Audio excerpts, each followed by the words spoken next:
Hello, সবাইকে স্বাগতম। আজকে আপনাদের সামনে আমি নিয়ে আসছি নতুন একটা ভিডিও, যেখানে মেইনলি আমরা কথা বলবো Erasmus Mantos masters in impact entrepreneurship সম্বন্ধে কিছু টিপস নিয়ে। তো আর আগেও একটা ভিডিও করা হয়েছে। তো আজকের ভিডিওটা কিছু জিনিস যেটা এখন পর্যন্ত কভার হয় নাই মনে হলো, যে জিনিসটা কভার করার চেষ্টা করব সেটা অনেকটাই টিপসের মাধ্যমে। যেটা হয়তোবা যারা অলরেডি এখন প্ল্যান করতেছে একটা ইউরোপিয়ান ফান্ডিং এ জয়েন্ট মাস্টার্স ডিগ্রি করতে চায়, তো তাদের জন্য হয়তোবা উপকৃত বা ফলপ্রসূ একটা ইনফরমেটিভ একটা ভিডিও হবে। তো চলেন শুরু করা যাক। তো প্রথমে আমরা যে ব্যাপারটা নিয়ে শুরু করব, তো অনেকেই দেখা গেছে যে জিজ্ঞেস করছে আলটিমেট ক্রেডিট আওয়ার। তো বাংলাদেশের প্রেক্ষাপটে যারা বাংলাদেশে বিভিন্ন সাবজেক্টে পড়াশোনা করে, তো তাদের ক্ষেত্রে ম্যাক্সিমামই দেখা গেছে যে ক্রেডিট আওয়ার নিয়ে অনেকে কোশ্চেন করে। তো আমি যে জিনিসটা বলবো, যদি আপনি বাংলাদেশে পড়েন, 4 ইয়ার্স এর ডিগ্রি থাকে, অ্যান্ড 120 আওয়ার ক্রেডিট আওয়ার যদি আপনি কমপ্লিট করে থাকেন, দেন আমি মনে করি যে আপনার এটা নিয়ে চিন্তা করার কোনো দরকার নাই। You are ready to apply. তো 120 ক্রেডিটে দেখা গেছে আপনার 240 যেটা রিকোয়ারমেন্ট, আমরা এখান থেকে একটু দেখি। তো এইখানে আমরা এই ব্যাপারটা এখানে পাবো অ্যাডমিশন ক্রাইটেরিয়াতে।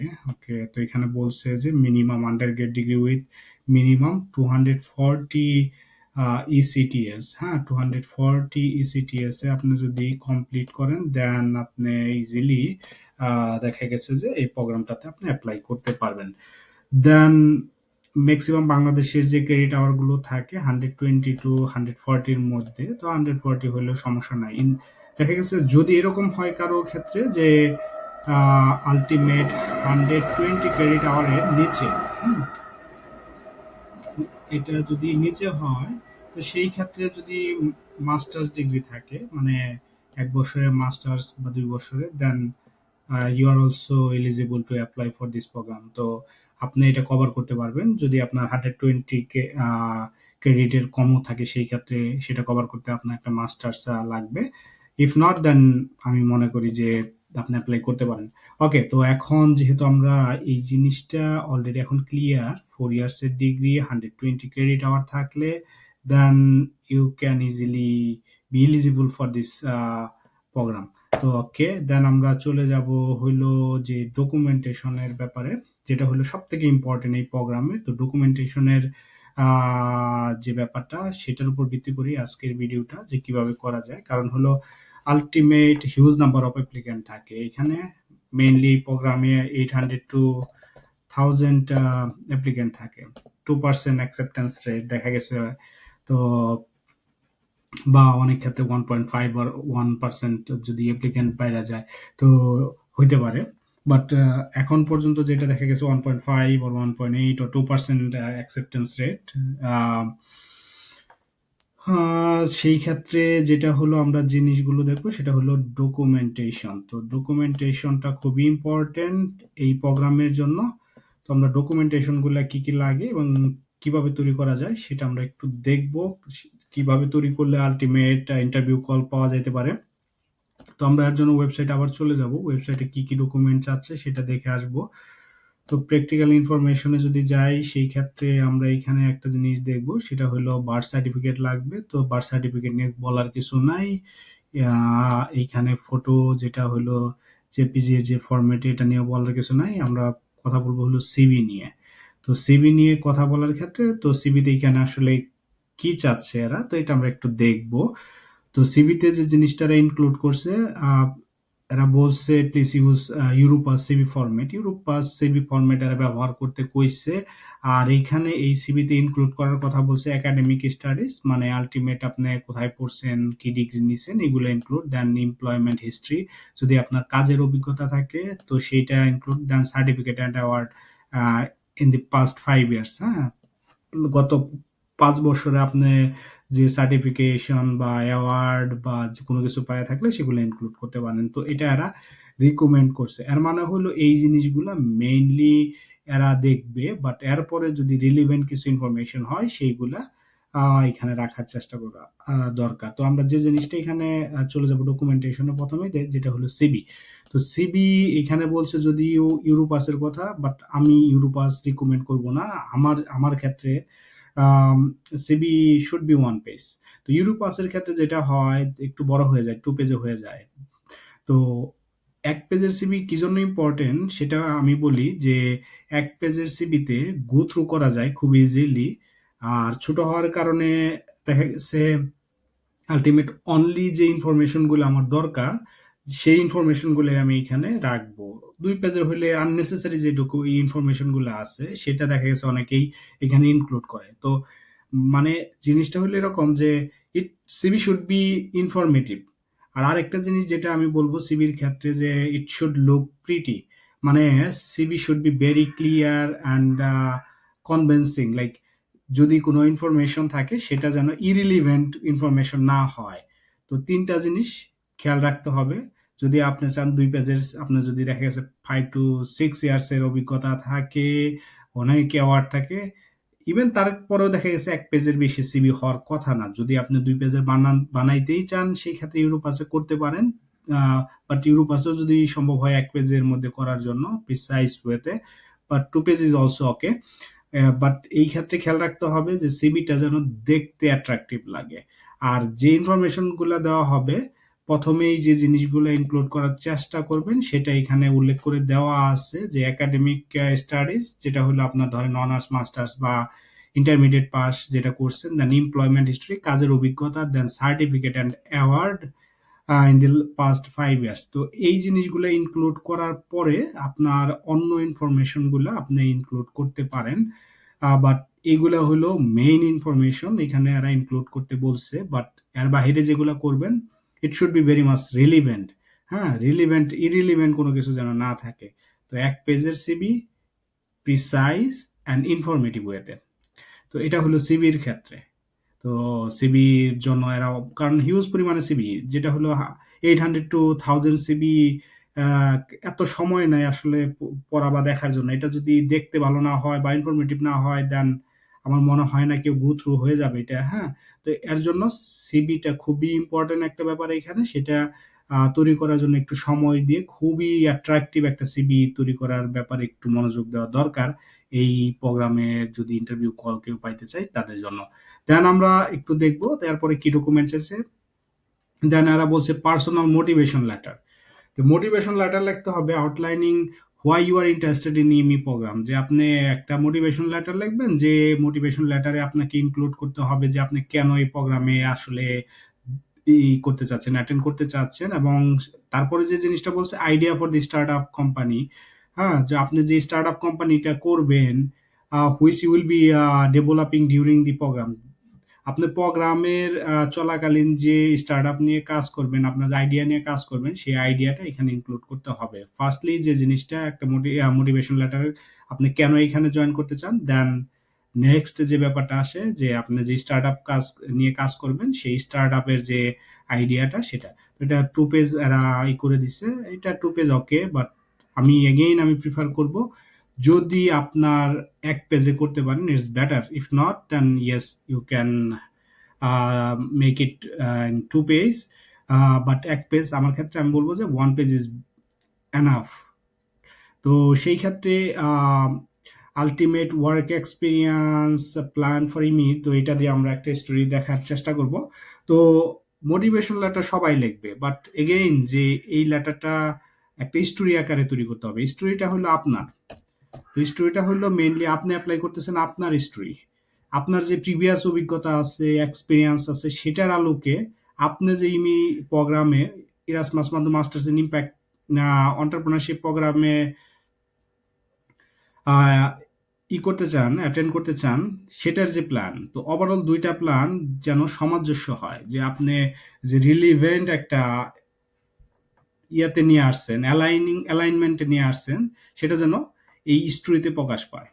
অনেকটা এরকম যে আপনি একটা স্টোরি লিখতেছেন, স্টোরিটা আসলে ইমি কি চাচ্ছে, ইমি এমন কাউকে চাচ্ছে যে ইম্প্যাক্ট ড্রিভেন কেউ, যে বিজনেসটা আপনি করতে চাচ্ছেন সামহাও আপনার বিজনেসটা যদি ইম্প্যাক্ট ড্রিভেন না হয়, আপনার ওয়ার্ক এক্সপিরিয়েন্স আর ইমির যে আগামী এটাতে চান্স পাওয়ার পরে যে আপনি কাজগুলো করবেন, যে আপনি প্ল্যান দিচ্ছেন সেটা যদি impact driven SDG good relevant না হয়, then it's pretty much conflict with their plan and their aim and goal. তো সেই ক্ষেত্রে দেখা গেছে যে it will be pretty difficult, হ্যাঁ? and আমি বলবো যে ওয়েবসাইটটা একটু ভালোভাবে দেখার জন্য যে এখানে আসলে প্রোগ্রামের এদের একটা গোল আছে, এইম আছে, তো এরা কি চাচ্ছে, তো সেটার আলোকে আপনি আপনার ওয়ার্ক এক্সপিরিয়েন্স আর আপনার যে যে স্টার্ট আপ প্ল্যানটা এটাকে সুন্দর করে সাজানোর জন্য। আর এটা হবে একটা স্টোরি, যে আপনি আপনার স্টোরিটা প্রেজেন্ট করেন। তো স্টোরিটা প্রেজেন্ট করার ক্ষেত্রে আমি যে জিনিসটা করি সেটা হলো 5 WH কোশ্চেন, হ্যাঁ, এটা ইউজ করি যে আপনারা এটা করতে পারেন। কোশ্চেন করে দেন উত্তরগুলা তৈরি করে একটা সিকোয়েন্সের মাধ্যমে আপনার গল্পটা বলতে পারেন। তো সেটা সেটা যদি আপনি করতে পারেন তো সবাই স্টোরি পছন্দ করে। তো আপনি যদি একটা গল্প বলতে পারেন ভালোভাবে, যে গল্পটা অনেকটাই কনভিন্সিং তাদের কাছে, তো সেই ক্ষেত্রে আপনার দেখা গেছে চান্স বাইরে যাবে। দেন আমরা যাব হলো নেক্সট এরা কি চাইছে সেটাতে। Then a copy of higher education diploma, হ্যাঁ, আপনার যদি আন্ডার গ্রেড মাস্টার্সের সার্টিফিকেট থাকে সেটা, ইংলিশ প্রফিসিয়েন্সি, তো ইংলিশ প্রফিসিয়েন্সির ক্ষেত্রে আইএলটিএস টোফেল এরা অ্যাকসেপ্ট করে, বাট হাইলি রিকমেন্ড যেটা করে এরা যে অ্যাটলিস্ট C1, তো বেটার 7 রাখার জন্য 7.5 7 এর মধ্যে। আম, নিচে হইলেও অ্যাপ্লাই করেন যদি you have experience, work experience আর স্টার্ট আপ এক্সপিরিয়েন্স। স্কলারশিপের ক্ষেত্রে আপনার মিনিমাম 1 পেজের একটা করতে হবে, আলটিমেট একটা লেটার লিখতে হবে। এগেইন আমি বলবো যে 1 পেজ, তো এখানে স্কলারশিপের জন্য 1 পেজের একটা লেটার লিখবেন, 1 পেজ লেটার। তো স্কলারশিপের জন্য আপনি লেটার লিখবেন। তো সেই লেটারটা হলো আলটিমেট আপনার এগেইন স্টোরি আকারে লিখতে হবে। স্কলারশিপ কেন, মানে ওই আপনি একটা স্টোরি আকারে এটাকে সাজাতে পারেন যে আপনি আসলে স্কলারশিপটা কেন দরকার, ওভারঅল আপনি কি চাচ্ছেন। তো সবকিছু মিলিয়ে সুন্দর করে একটা স্টোরি আকারে লিখে যে আপনার পার্শিয়াল স্কলারশিপ আর ফুল স্কলারশিপের কথা উল্লেখ করে যে আপনার কেন লাগবে জিনিসটা, আপনারকে কেন দিবে, জাস্ট কনভিন্সিং করার যে ব্যাপারটা আপনার এই লেটারের মাধ্যমে আপনি সেটা করতে পারেন। বাট আমি বলবো যে এই লেটারটাতে একটু বেশি সময় দেওয়ার জন্য আগের 2টা লেটার আপনি করতে পারবেন, বাট এই লেটারটা হলো অনেকটাই দেখা গেছে লেটারটা মেইনলি আমি বলবো যে এটা কনভিন্সিং করার একটা উপায়, যে আপনাকে কেন দিবে তারা স্কলারশিপ, যে আপনি কি অফার করতেছেন। সো আপনি কি অফার করতেছেন সেটাকে ফুটিয়ে তোলা, mainly what you are offering, যে এই প্রোগ্রাম আপনাকে ফান্ডিং দিবে per month for next 2 years. তো সে দেখা গেছে যে এটাই যদি আপনি সুন্দরভাবে বলতে পারেন গুছাইয়া 1 পেজের মধ্যে ইন এ ওয়ে দে দেখা গেছে তারা কনভিন্স হয়। তো তারপরে আর মোটামুটি আমি দেখি একটু ফার্দার যে ডকুমেন্টগুলো আছে সেগুলো নিয়ে কথা বলবো। Two recommendation letter, two different ইন্ডিভিজুয়ালের কাছ থেকে 2টা রিকমেন্ডেশন লেটার আপনি এখানেই করতে হবে আর নিতে হবে। সেই ক্ষেত্রে বলছে academic or professional referee are acceptable. তো আপনি সেই ক্ষেত্রে আপনার টিচারের কাছ থেকে নিতে পারেন। রিকমেন্ডেশন লেটারটাতে একটু সময় দিতে হবে, তো যেন একটু খেয়াল করে জিনিসটা দেয়। চেক করার একটা ব্যাপার থাকে না, অনেকেই দেখা গেছে মেল চেক করে না, আপনি যখন রিকমেন্ডেশন দেখা গেছে এক্সপেক্ট করেন বা তার ইমেল আইডিটা দিচ্ছেন, তো সেই ক্ষেত্রে আপনাকে একটু চেক করে এই জিনিসটা ইনশিওর করা যে আপনার রিকমেন্ডেশন লেটারটা প্রোগ্রাম পাইছে। যদি রিইনশিওর করার জন্য আমি বলবো যে তাদের দরকার হলে প্রোগ্রাম কোঅর্ডিনেটরকে একটু মেল করা, যে এখনো তারা মেল বা যে সিস্টেম আছে অ্যাপ্লিকেশনের ক্ষেত্রে, তো এখানে আপনি দেখতে পারেন যদি ট্র্যাকিং করার সিস্টেম থাকে। তো দেন আমরা দেখবো হলো if you already have well developed entrepreneur project which you plan to implement during your masters। তো এখানে একটা জিনিস বলছে যে আপনার একটা ওয়েল ডেভেলপ প্রোগ্রাম আছে, তো সেটা কি আপনি আলটিমেট এটাকে করতে চান কিনা, যে কন্টিনিউ করতে চান কিনা। 1 page description addressing the problem you plan. তো এই যে একটা স্টার্ট আপ প্রজেক্ট আইডিয়া আপনি যেটা নিয়ে কাজ করতেছেন, তো this is very much important. তো এই জিনিসটাতে একটু সব থেকে বেশি সময় দেওয়ার জন্য আমি বলবো এটা হলো খুবই important, the project you are working on, এটা কি আপনি করবেন কিনা, কিভাবে করবেন, আপনার problem you plan to address, একটা প্রবলেম আইডেন্টিফিকেশন করছেন বা অলরেডি আপনি কাজ করতেছেন 1 or 2 years or 3 years whatever. তো এটাকে আপনার অ্যাড্রেস করা, then solution you wish to implement, current state of development of your project. তো এই ক্ষেত্রে আমি কিছু কোশ্চেন এর উত্তর দেওয়ার চেষ্টা করব। সেটা হলো যে অনেকেই বলে যে সামহাও আমার প্রজেক্টটা এখনো নাই, যে আমি idea just I have nothing, আমি আইডিয়া এখন তৈরি করব, আমি অ্যাপ্লাই করব। তো আবার অনেকে আছে যে 2 বছর 3 বছর যাবত কাজ করতেছে, তার প্রোটোটাইপ আছে, ফান্ডিং আছে, তো সেই ক্ষেত্রে এক ধরন। আবার অনেকের দেখা গেছে 10 বছর যাবত কাজ করতেছে, হি হ্যাভিং ডিফারেন্ট সিনারিও। তো সেই ক্ষেত্রে আপনারকে সিদ্ধান্ত নিতে হবে যে আপনার যে আইডিয়াটা লিখবেন। তো অনেকে দেখা গেছে স্টার্ট আপে কাজ করতেছে বা একটা অর্গানাইজেশনে কাজ করতেছে, তো তার যে স্টোরি একটু ডিফারেন্ট হবে, যে অলরেডি একটা প্রবলেম নিয়ে কাজ করতেছে নিজের স্টোরির উপর। তো আমি বলবো যে সবাইকে যে যে স্টেজে আছে অ্যাপ্লাই করার জন্য, তো ডিপেন্ড করে হলো যে কোন স্টেজের আইডিয়া অ্যাকসেপ্ট হবে, সেটা হইলো প্রোগ্রামের যারা ইন্টারভিউ নেবে তাদের উপর। বাট এইখানে দেখ যেহেতু 800 to 1000 অ্যাপ্লিক্যান্ট অ্যাপ্লাই করে, it will be pretty much difficult যদি শুধু আপনার আইডিয়া থাকে, ইউ হ্যাভেন্ট ওয়ার্ক বা ওয়ার্ক এক্সপিরিয়েন্স নাই। তো সেই ক্ষেত্রে আমি বলবো যে আপনার যদি ওয়ার্ক এক্সপিরিয়েন্স থাকে 5-7 বছর, সেটা কভার দিবে আপনার স্টার্ট আপে কাজ করার ওইটা দিয়ে।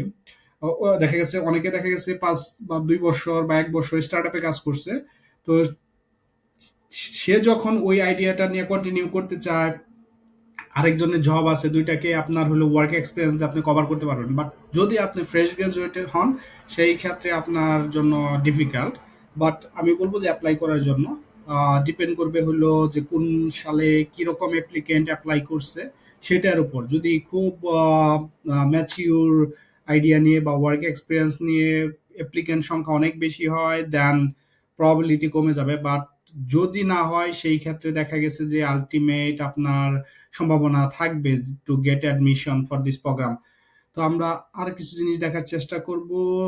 ওকে, মোটামুটি এইগুলাই শেষ মনে হচ্ছে।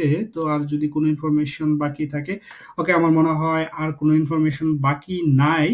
তো আপনার ওভারঅল যে জিনিসগুলো আমি বললাম, তো আপনার এই জিনিসগুলাই আহ, যদি খেয়াল করে আপনি অ্যাপ্লাই করতে পারেন, আমার মনে হয় যে ইট মাইট উইল ওয়ার্ক আউট। তো প্রথমে যে জিনিসটা বলছিলাম, ডকুমেন্টেশনের ক্ষেত্রে মেইনলি ফোকাস করা, সেই ক্ষেত্রে সিবিটাকে খুবই ভালোভাবে তৈরি করা, 1 পেজের মধ্যে হলে better, 2 page is okay as well. তো মোটিভেশন লেটার অলসো, এটাতে একটু বেশি গুরুত্ব দিতে হবে, একটা স্টোরি লিখতে হবে, স্টার্ট আপ আইডিয়া, কেন আপনি কাজ করতেছেন, অমুক তমুক, বিভিন্ন কিছু। 1 পেজ হলে better, 2 page is also okay. Then the last thing, এটার পর আরেকটা জিনিস যেটা আছে যে আপনি স্কলারশিপের জন্য একটা 1 পেজের লেটার লিখতে হবে। এটা হলো সব থেকে ডিফিকাল্ট, আমি বলবো যে একটু সময় নিয়ে লেখার জন্য। দেন দি লাস্ট থিং, যে যে জিনিসটা, সেটা হলো your start up idea. Start up আইডিয়াটা লেখা, যে জিনিসটা বলছিলাম যে এক এক স্টেজে এক একজন থাকে, তো সেটার উপর ভিত্তি করে তারা এটা একটু সময় দিয়ে ওভারঅল এইখানে প্রোগ্রামে, পুরো প্রোগ্রামে সেই আইডিয়াটা নিয়ে কিভাবে কাজ করতে চায়, প্রবলেম আইডেন্টিফিকেশন, সলিউশন আইডেন্টিফিকেশন, হ্যাঁ সলিউশনটা কি হবে সেটাকে রিপ্রেজেন্ট করা, দেন মার্কেট স্ট্র্যাটেজি, অমুক তমুক বিভিন্ন কিছু জিনিসটাকে একটা ফ্রেমের মধ্যে নিয়ে আসে, এই জিনিসটাকে একটা গল্প আকারে। এগেইন আমি বলবো যে পুরা যে জিনিসগুলাই থাকবে ইমি প্রোগ্রামে, সবকিছুই একটা গল্প আকারে সাজানোর জন্য। গল্প জিনিসটাই ইম্পর্টেন্ট প্রত্যেকটা ব্যাপারে, মানে প্রত্যেকটা জিনিসের মধ্যে গল্প, যে ইমোশন, তো দুইটা জিনিস, একটা হলো স্টোরি আর ইমোশন। তো স্টোরি অ্যান্ড ইমোশন, আপনার পুরা যে ডকুমেন্টেশন করবেন এই দুইটার উপর বেস করে, স্টোরি, আপনার স্টোরি থাকবে আর আপনার ইমোশন থাকবে।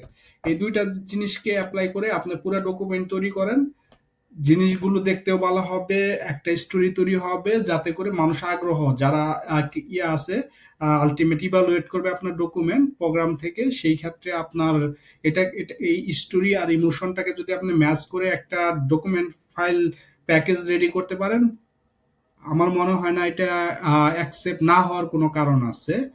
বাট এগেইন ইটস, দেখা গেছে ইন্টারভিউ কল ডাকে হলো দেখা গেছে 60 to 80 জন অনেক ক্ষেত্রে। ইন্টারভিউর কলের জন্য দেখবে দেখা গেছে 60 থেকে 80 জন স্টুডেন্টকে ডাকবে। তো সেইখান থেকে আলটিমেট 800 to 1000 থেকে আপনার হলো শর্ট আউট করবে 60 to 80। দেন আপনার চলে আসবে এটা হলো 20তে ফাইনাল 20তে চলে আসবে যারা স্কলারশিপ পাবে। তো আমি যে জিনিসটা বলবো 60 to 80 যে যারা এখানে ইন্টারভিউ কল পাবে সবাই মোটামুটি একই প্রোফাইল, কারো কোনো ডিফারেন্স নাই। দেন জিনিসটা যেটা এখানে ব্যারি করবে সেটা হলো ইন্টারভিউ আর ইউর লাক। কারণ এখানে 60-80 জনের মধ্যে আমার আমার দেখা মতে আলটিমেট খুব বেশি ডিফারেন্স নাই, সিমিলার কোয়ালিটির। তো সেই ক্ষেত্রে একটু প্রিপারেশন নেওয়া, যদি ইন্টারভিউ কল পান, যদি আপনারা 60 to 80-র মধ্যে থাকেন, তো আপনার স্কলারশিপ এখান থেকে দেখা গেছে 20-র মধ্যে ঢোকার জন্য একটু টেকনিক্যালি ডিল করতে পারলে আপনি সিকিউর করতে পারেন স্কলারশিপটা। ওকে, আজকে এতটুকুই। সবাই ভালো থাকবেন, ধন্যবাদ।